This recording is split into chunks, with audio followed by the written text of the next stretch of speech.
السلام علیکم. تو لاسٹ ٹائم میں نے آپ لوگوں کو بتایا تھا کہ گلف کنٹری کے لیے کیا کون سا گلف کنٹری بیٹر ہے آپ کی گروتھ کے لیے اور آپ کے بچوں کی گروتھ کے لیے اور انکم کے لیے، سیونگ کے لیے، اور کون سا کنٹری بیٹر ہے کمپٹیشن کے لیے اور کون سا کنٹری بیٹر نہیں رہے گا. اب میں آپ کو بتاتی ہوں کہ آپ نے ایگزام کیسے دینا ہے. دیکھیے، جو گلف کنٹری کے ایگزامس ہیں اس کے لیے تو تھوڑا سا کرائٹیریا تھوڑا سا لٹل بٹ ڈفرینٹ ہے. For example, if we are talking about Oman, let's talk about Oman and Muscat first. Muscat is the capital, Oman is the country. In Oman, what do you need? You need to do prometric straight away by sitting at your country of Oman. آپ اپنے کسی بھی near by centre میں جائیں، embassy میں جائیں، وہاں پر Oman کا ایگزام دے لیں. آن لائن یہ بک ہوتا ہے، آن لائن ویب سائٹ ہوتی ہے MOH پرومیٹرک ایگزام ویب سائٹ. اس کا لنک اگر آپ کو چاہیے ہوگا تو نیکسٹ ویڈیو میں آپ مجھے بتا دیں، میں آپ کو دے دوں گی. ٹھیک ہے. اس میں یہ ہے کہ آپ نے پرومیٹرک بک کیا، پرومیٹرک دیا، ایٹ لیسٹ آپ کے 60% اور 60+% ہونے چاہیے to get a job in capital. ویسے تو آپ کو پاس ہر پرسنٹیج پہ کریں گے، لیکن اگر آپ 60+ ہیں تو آپ eligible to get job in Oman, in Muscat. ٹھیک ہے. اور اس کے بعد جب آپ نے یہ ایگزام کلیئر کر لیا تو اسی کے ساتھ آپ نے کوئی سی بھی لوکل کمپنی ہائر کرنی ہے، یا اگر آپ کے پاس کوئی بھی نہیں ہے تو میرے پاس ایک کانٹیکٹ ڈیٹیل ہے، اس کے کلیبریشن سے ہم آپ کا data flow is a kind of documentation verification on line. تو اس کے لیے کچھ پیسے لگتے ہیں. Like when I did back in 2019, I invested almost 60,000-70,000 Pakistani rupees. ابھی جتنی انفلیشن چل رہی ہے 2 لاکھ بھی لگ سکتے ہیں. I'm not sure, so I'm not updated about it. لیکن آپ نے اس کے بعد ڈیٹا فلو کروانا ہے. جیسے آپ کے پاس ان ہینڈ ڈیٹا فلو اور پرومیٹرک آ جاتا ہے تو ابھی آپ کے پاس 2 ویز ہیں. جب آپ کے پاس ان ہینڈ ڈیٹا فلو یا پرومیٹرک آ جاتا ہے تو دیر آر 2 ویز. ایک تو طریقہ یہ ہے کہ آپ وہاں کے ہاسپٹل سرچ کریں، private hospital, government hospital, jobs ہیں نہیں ہیں، ٹرائی کریں کہ HR سے بات کریں، ان کو اپنی CV بھیجیں، اپنے ڈاکومنٹس بھیجیں، ان کے بتائیں کہ I am willing to give viva, I am very confident. تو وہ کیا کرتے ہیں کہ پہلے تو اب آپ کے پاس 2 ویز ہیں. پہلا طریقہ یہ ہے کہ آپ گھر بیٹھے سارے ہاسپٹل سرچ کریں، پرائیویٹ اور گورنمنٹ عمان کے، اور ان کے HR سے کانٹیکٹ کریں، ڈاکومنٹ فارورڈ کریں اور ان سے کانٹیکٹ کریں. اگر ان کے پاس ویکینسی ہے تو وہ آپ کو آفر لیٹر دیں گے. اگر آپ کو سیلری سیٹیبل لگتی ہے تو وہ آپ کو پھر وہیں بیٹھے بیٹھے آپ کے MOH وائوا جو ہے وہ بک کروائیں گے اور آپ آن لائن 1-on-1 سیشن سے وائوا دیں گے. بٹ اس کا یہ ڈرا بیک ہے کہ آن لائن 1-on-1 سیشن سے جو وائوا دیا جاتا ہے، واٹ آئی فیل کہ فیلئر ریشو زیادہ ہے. تو یہ زیادہ بیٹر ہے کہ آپ ان کو ریکویسٹ کریں کہ آپ کو وہ وزٹ ویزا پہ یہاں بلائیں، پرسنلی کال کریں. کوئی سا بھی اگر زیادہ انویسٹمنٹ ہے تو وہ سیلری سے ڈیڈکٹ کر لیں. آپ پرسنلی آئیں، آپ فزیکلی اویلیبل ہوں، وائوا دیں. اس کا رزلٹ ڈفرینٹ ہوتے ہیں، واٹ آئی فیل. کیونکہ میرے بہت سارے کولیگز ہیں شری لنکا سے، انہوں نے بہت بریلینٹ کولیگز تھے، انہوں نے دیا. میرے حساب سے تو وائوا بیسٹ تھا، کیونکہ جو ان کے ریزلٹ تھے، جو اس طرح انہوں نے کویشچن پوچھے اور جو آنسر دیے گئے، لیکن ان کو فل کیا. لیکن اس میں تھوڑا ڈرا بیک بھی تھا. وہ میں نے کوچنگ ان کو دی تھی اور بعد میں انہوں نے کلیئر کر دیا تھا. اگر وہ کوچنگ آپ کو چاہیے ہوگی تو وہ میں آپ کو دے دوں گی آن لائن. دوسرا وے آؤٹ یہ ہے کہ آپ کوئی سا بھی چھوٹی کلینک کو ایز اے اسپانسر پکڑیں، ان کو کہیں کہ آپ ان کو اسپانسر کریں. ٹھیک ہے. آپ پھر اپنے ویزا کی فی پے خود کریں. آپ وہاں بیٹھے بیٹھے اپنا آن لائن ویزا دیں، وائوا دیں اور کلیئر کریں. اور جب آپ کلیئر کر لیں تو جس اسپانسر نے آپ کو اسپانسرشپ دی تھی اس سے NOC لے کے پھر آپ اپنی مرضی سے یہاں کر کوئی سی جاب بھی سرچ کریں اور جاب سٹارٹ کر دیں. یا پھر آپ مطلب جیسے آپ نے وائوا کا فیس پے کی, وائوا کلیئر کیا, جو اسپانسر ہے وہی آپ کو وزٹ ویزا پہ وہاں پر بلوا لیا, آپ نے وہاں کر اپنے جاب سرچ کی, اور جب جاب آپ کو مل گئی تو آپ اپنے اسپانسر کو, جو ایکس اسپانسر جس سے آپ نے صرف ٹیمپریری پرپز پہ اسپانسرشپ لی تھی, اسے کہ NOC دے دیں, تو آپ اپنے امپلائر کے ساتھ اسٹارٹ کر سکتے ہیں job. This is the way to simple in Oman. While رہ گیا قطر. قطر میں simple you need to clear Prometric. Once you are done Prometric, Pakistani کے تو آن ارائیول ویزاز ہے, وہاں جائیں. جس طرح ہم پاکستان میں ہاؤس جاب کے بعد ڈور ٹو ڈور ہاسپٹل جاتے ہیں, انٹرویو دیتے ہیں, سلیکٹ ہو جاتے ہیں, اسی طرح آپ وہاں پہ ہاسپٹل جائیں, سلیکٹ ہوں اور اپنا جاب سٹارٹ کر دیں پرومیٹرک کی بات. قطر وے ٹو ایزی, لیکن قطر چھوٹا سا ہے, ایکسپینسو ہے, as I earlier mention in last video. اور قطر میں جاب سرچ کرنا کافی ٹف ہے کیونکہ آپشنس کم ہیں. ٹھیک ہے. DHA کا اور ہاتھ کا قصہ تھوڑا ڈفرینٹ ہے. DHA کیا ہے؟ DHA ایگزام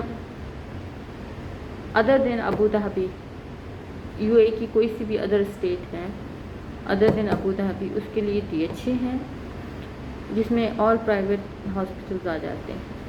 اور ہاتھ ابو دھابی کی اسٹیٹ کے لیے پرٹیکولرلی دیا جاتا ہے, اور اس میں زیادہ تر گورنمنٹ جاب آتی ہیں. ہاتھ دیا جاتا ہے, ہاتھ کی ابو دھابی کی جاب بھی ملنا ایزی ہو جاتا ہے.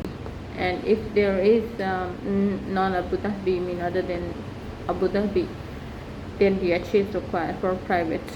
So but Abu Dhabi salaries are good, government hospitals, but DHA useless.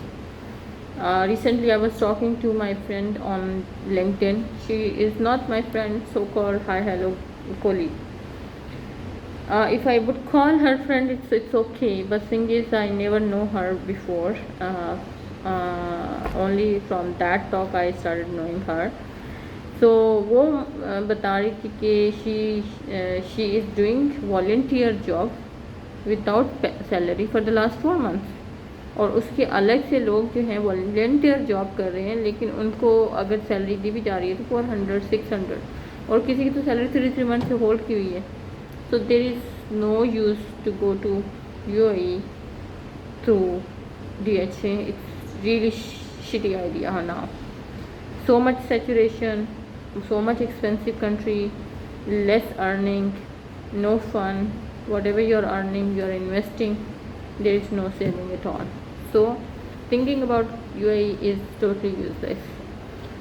So now we can talk about KSA, Kingdom of Saudi Arabia. تو اس میں as such I've never been through that process, but I would say while KSA is all about, I don't want to say anything about KSA because I don't know much, to be honest. I know only pediatric and then go for medical fitness, but there is some delegation coming up in India and Sri Lanka, Pakistan. You need to go through with their exams and their interviews, and if you're selected they will take you to KSA through delegations. So this was all about Gulf country. Now we can talk about easy way to go to a Europe country. All those fresh trainees and graduates, they should focus, if they have good financial status, they should focus on USMLE and they should go for US residency program. USMLE consists of 3 steps: step 1, step 2, step 3. So these steps are very difficult. Not exactly. Step 1 is all easy. Step 2 is a little bit more difficult clinically. But these steps are very expensive. And those people who don't have financial issues, they should go. I would highly recommend to all those people to go straight away to the US residency program. It's really worth it. It's really worth it. But those people who do not have much financial status and they cannot afford, then they should focus on PLAB. PLAB is all about medical license of UK, where you can go and start your practice as a general practitioner, as a senior medical officer, as we are doing in Pakistan. ہم جب M B B S کر کے جب کرتے ہیں تو ہم medical officer کہیں بھی لگ سکتے ہیں. سیم گوز فار پلیب میں کیا کرنا ہوتا ہے کہ آپ نے پہلے او ای ٹی یا آپ نے آئلس کلیئر کرنا ہوتا ہے ایکیڈمک, اور اس کے بعد آپ نے کیا کرنا ہوتا ہے پلیب 1 دینا ہوتا ہے, جو کہ آپ کہیں پر بھی کسی کنٹری میں بیٹھے دے سکتے ہیں. اور پلیب 2 کے لیے آپ نے کیا کرنا ہوتا ہے, there are particular seats. PLAB 2 is all about OSCE and hands on exam. اس میں آپ نے سیٹس گین کرنی ہوتی ہیں اور ویزا لگوانا ہوتا ہے, اور جہاں پرٹیکولر کنٹری میں ایگزام دینا ہوتا ہے, اور کلیئر ہو جائے تو آپ کو ویٹ کرنا ہوتا ہے جاب ہنٹنگ کا اور جاب سرچ کا اور آل دس. ٹھیک ہے. PLAB is the shortest way to get into G N C registration, G N C registration. And اس میں یہ ہوتا ہے کہ آپ ایز اے میڈیکل آفیسر ہی اسٹارٹ کرتے ہو اپنا کریئر. اس میں کوئی ریزیڈنسی پروگرام نہیں ہے, اس میں کوئی یہ نہیں ہے کہ آپ وہاں پر ایز اے ریزیڈنٹ جائیں گے. لیکن ایم آر سی پی کیا ہوتا ہے کہ یہ ایک ڈپلوما ہے جس کے تھرو آپ G M C registration gain کرتے ہیں, اور آپ as a residency programme start کر سکتے ہیں. آپ وہاں جا کے آپ ٹریننگ اپنی اسٹارٹ کر سکتے ہیں. ٹھیک ہے. تو اس میں یہ ہوتا ہے کہ اگر آپ ڈپلوما کلیئر کر لیتے ہیں تو آپ انڈیپینڈنٹ پریکٹس بھی کر سکتے ہیں کسی گلف کنٹری میں بھی. اس میں اچھی سیلری ملتی ہے, آپ کو اسپیشلسٹ کی سیلری ملتی ہے. اگر نہیں تو پھر آپ یو کے چلے جائیں, فردر ٹریننگ کریں, پھر آپ فردر ایگزام دیں وہاں جا کے, تو آپ ایز اے کنسلٹنٹ وہاں لگتا ہے. So it's a kind of diploma through which you can get a residency programme and training, and after that you can go for clinical exams further and you can be consultant. And step by step جس طرح ہم F C P S کرتے ہیں ویسے. اگر اور جو اے M C ہیں, A M C exam quite difficult, expensive. اس کے لیے میں بعد میں کبھی ڈیٹیل میں آپ کو بتاؤں گی. اس کے لیے ریکوائرمنٹ کیا چاہیے ہوتی ہے, ایگزام پاس کرنا ہوتا ہے, تو کب آپ آسٹریلیا جانا ہوتا ہے, نیکسٹ ٹائم انشاءاللہ. باقی آپ نیکسٹ ولاگ میں آپ کو یہ بتاؤں گی کہ اگر آپ گلف کنٹری میں رہتے ہیں اور آپ پراپرٹی خریدتے ہیں تو اس کے کیا بینیفٹس ہیں, کیا لاس ہیں, اور پھر آگے جا کے فیوچر میں وہ آپ کو کیسے ہیلپ آؤٹ کرے گی. تو نیکسٹ ٹائم نیکسٹ سیشن میں آپ سے بات ہوگی. اگر کوئی کویشچن ہے کمنٹ باکس میں آپ چھوڑ سکتے ہیں. اگر آپ کو یہ ویڈیو اچھی لگ رہی ہے تو لائک کریں, سبسکرائب کریں اور پاس آن کریں, شیئر کریں.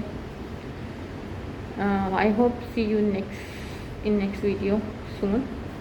اور کوئی سا بھی آپ کی کوائری ہے you can most welcome. Clinical, non clinical, medical, non medical, کوئی سی بھی بات آپ کرنا چاہ رہے ہیں most welcome. See you next time.